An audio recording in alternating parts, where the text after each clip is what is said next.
Midi-Pyrénées, Aquitaine, Languedoc-Roussillon et Bourgogne. Le projet Écosilo implique 4 grandes régions françaises. Son objectif, mieux protéger les céréales stockées dans les silos contre les insectes. Aujourd'hui, le problème est traité de manière globale.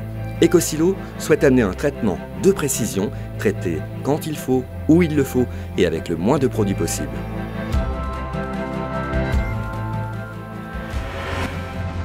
Les cahiers des charges de nos clients sont de plus en plus stricts.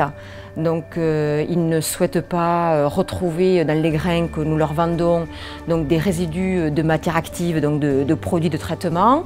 Ils ne souhaitent pas retrouver également des insectes dans les denrées qui sont livrées chez eux. On se doit, au niveau de ce projet Écosilo, en fait, de trouver des solutions alternatives pour la conservation des grains au niveau des silos.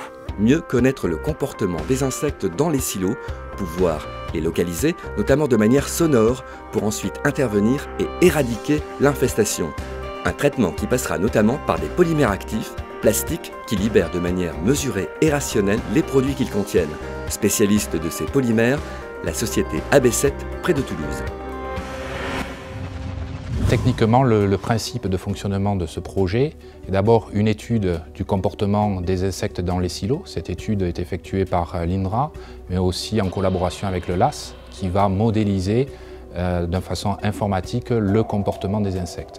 À partir de là, ça va nous permettre à nous de définir le moment où les polymères actifs vont devoir libérer un actif, en l'occurrence ici un attractif, pour attirer les insectes dans un endroit spécifique au niveau du silo où après ils pourront être traités, soit par insecticide, soit tout simplement piégés.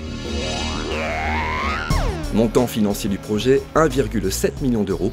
Montant des aides publiques, 1 million d'euros. L'inscription dans une agriculture durable et une course contre la montre.